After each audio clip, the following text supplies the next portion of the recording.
উত্তরবঙ্গের রাজনীতির আকাশে আজ এক নতুন সূর্যোদয়ের আভা দেখা যাচ্ছে, যা গত কয়েক দশকের ধরাবাঁধা সমীকরণকে নিমিষেই ধূলিসাৎ করে দেওয়ার ইঙ্গিত দিচ্ছে।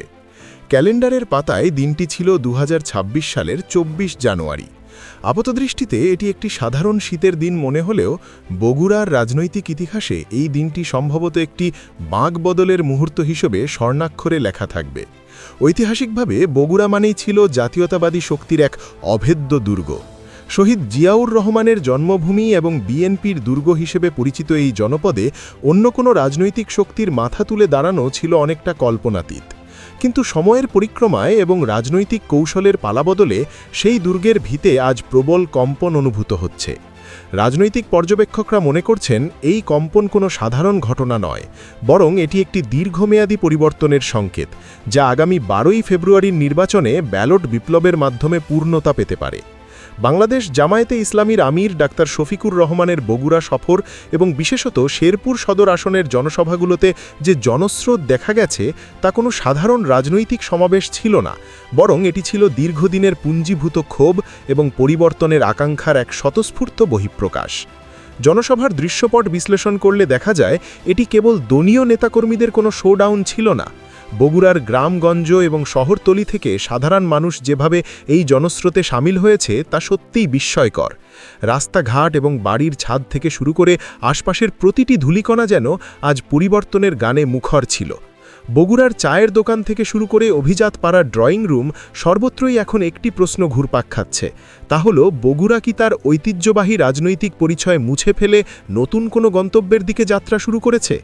এতদিন ধরে বগুড়ার মানুষের হৃদয়ে জিয়াউর রহমানের নাম একটি আবেগের জায়গা দখল করেছিল।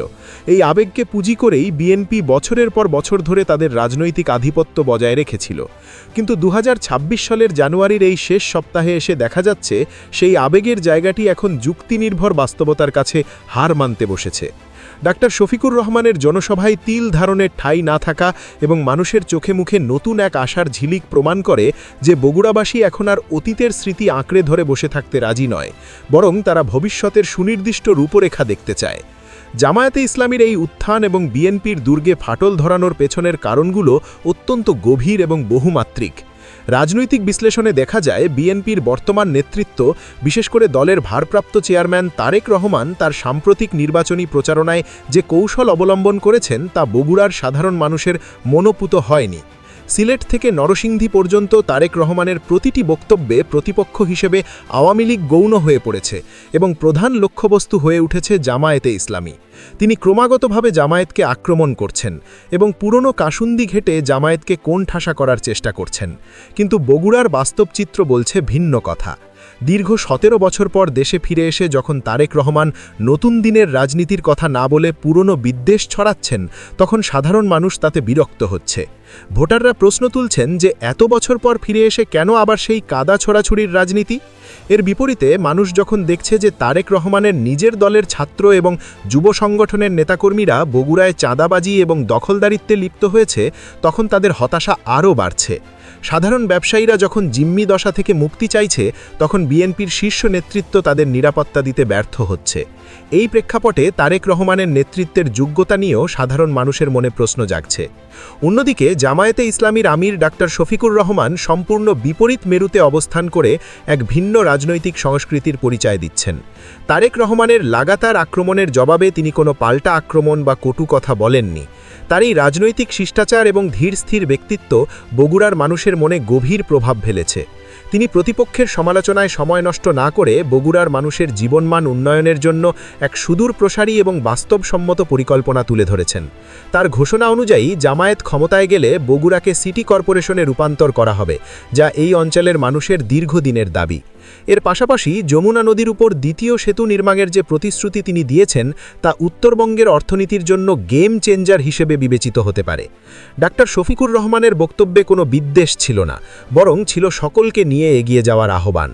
এমনকি বিপদগ্রামী চাঁদাবাজদের জন্য তিনি কর্মসংস্থানের ব্যবস্থা করে তাদের সঠিক পথে ফিরিয়ে আনার যে মানবিক দৃষ্টিভঙ্গি দেখিয়েছেন তা সাধারণ মানুষের হৃদয়ে নাড়া দিয়েছে। মানুষ এখন দুই নেতার মধ্যে তুলনা করছে। তারা দেখছে একদিকে শুধুই রাজনৈতিক প্রতিহিংসা আর অন্যদিকে গঠনমূলক উন্নয়নের প্রস্তাবনা। বগুড়ায় জামায়াতে ইসলামীর এই জনপ্রিয়তার পেছনে সবচেয়ে বড় শক্তি হিসেবে কাজ করছে তরুণ নেতৃত্ব এবং তাদের নিরলস পরিশ্রম। বগুড়া ৬ আসন সহ আশেপাশের ৩-৪টি আসনে জামায়াত জয়ের যে স্বপ্ন দেখছে তার মূল কারিগর হলেন নূর মোহাম্মদ এবং পারভেজের মতো তরুণ নেতারা। এই নেতারা একদিনে তৈরি হননি বা নির্বাচনের আগে হঠাৎ করে উড়ে এসে জুড়ে বসেননি। দীর্ঘ ১৭ বছরের কঠিন সময়ে যখন বিএনপির অনেক জ্যেষ্ঠ নেতা আত্মগোপনে ছিলেন কিংবা বিদেশে অবস্থান করছেন, তখন এই তরুণ জামায়াত নেতারা বগুড়ার মাটি কামড়ে পড়েছেন। বন্যা, মহামারী কিংবা নিত্য প্রয়োজনীয় দ্রব্যের ঊর্ধ্বগতি, প্রতিটি সংকটময় মুহূর্তে তারা সাধারণ মানুষের দরজায় পৌঁছেছেন সাহায্য এবং সহানুভূতি নিয়ে। বগুড়ার ভোটাররা এবার আর কোনো অলীক প্রতিশ্রুতি বা আবেগের বশবর্তী হয়ে ভোট দিতে চায় না। তারা দেখতে চায় কারা তাদের বিপদের দিনে পাশে ছিল। সেই বিচারে নূর মোহাম্মদ এবং পারভেজরা ভোটারদের আস্থার প্রতীকে পরিণত হয়েছেন। তাদের ক্লিন ইমেজ এবং সেবামূলক মানসিকতা প্রথাগত রাজনীতির হিসেব নিকেশ উল্টে দিয়েছে। ডাক্তার শফিকুর রহমান তার বক্তব্যে উত্তরবঙ্গের বঞ্চনার ইতিহাস তুলে ধরে মানুষের সুপ্ত ক্ষোভকে জাগিয়ে তুলেছেন। তিনি অত্যন্ত যৌক্তিকভাবে প্রশ্ন করেছেন যে বগুড়া সারা দেশের খাদ্যের যোগান দেয়, অথচ এখানে কেন কোনো ভারী শিল্প কারখানা গড়ে ওঠেনি? কেন উত্তরবঙ্গকে পরিকল্পিতভাবে দরিদ্র করে রাখা হয়েছে? শেখ হাসিনার শাসন আমলে উত্তরবঙ্গের প্রতি যে অবহেলা করা হয়েছে তা তিনি চোখে আঙুল দিয়ে দেখিয়ে দিয়েছেন। যমুনার উপর মাত্র একটি সেতু দিয়ে যে বিশাল জনগোষ্ঠীর যাতায়াত এবং পণ্য পরিবহন সম্ভব নয় তা তিনি জোরালোভাবে তুলে ধরেছেন। দ্বিতীয় যমুনা সেতুর প্রতিশ্রুতি বগুড়ার ব্যবসায়ী সমাজ থেকে শুরু করে সাধারণ শ্রমিক পর্যন্ত সকলের মনে নতুন স্বপ্নের জন্ম দিয়েছে। সিটি কর্পোরেশন হলে বাজেট বাড়বে, শহরের অবকাঠামোগত উন্নয়ন হবে এবং জীবনযাত্রার মান উন্নত হবে। এই সহজ অর্থনৈতিক সমীকরণটি এখন বগুড়ার প্রতিটি মানুষ বুঝতে শুরু করেছে। রিকশা চালক থেকে শুরু করে কলেজ পড়ুয়া শিক্ষার্থী সবাই এখন উন্নয়নের রাজনীতি নিয়ে আলোচনা করছে এবং বুঝতে পারছে যে জিয়াউর রহমানের নাম ভাঙিয়ে আর পেট ভরবে না, দরকার বাস্তবসম্মত পদক্ষেপ। বিশ্লেষণের শেষ প্রান্তে এসে এটি নির্দ্বিধায় বলা যায় যে বগুড়ায় আর কারো পৈতৃক জমিদারি বা একচ্ছত্র আধিপত্য টিকে থাকার সুযোগ নেই। বিএনপি যদি মনে করে থাকে যে অতীতের মতো শুধুমাত্র ধানের শীষ প্রতীক দেখিয়ে তারা নির্বাচনী বৈতরণী পার হবে, তাহলে তারা মারাত্মক ভুলের মধ্যে রয়েছে। বগুড়ার মানুষ আজ ডাক্তার শফিকুর রহমানের জনসভায় উপস্থিত হয়ে দ্বিতীয়হীন ভাষায় জানিয়ে দিয়েছে যে তারা পরিবর্তন চায়। তারা বিএনপির স্থানীয় নেতাকর্মীদের চাঁদাবাজি এবং নৈরাজ্য থেকে মুক্তি চায় এবং জামায়াতের প্রতিশ্রুত আধুনিক ও উন্নত বগুড়া দেখতে চায়। আগামী 12ই ফেব্রুয়ারির নির্বাচনে ব্যালট বাক্সে এই আকাঙ্ক্ষার প্রতিফলন ঘটার প্রবল সম্ভাবনা রয়েছে। যদি সত্যি এমনটি ঘটে তাহলে তা হবে বাংলাদেশের রাজনীতির ইতিহাসে এক নতুন অধ্যায়।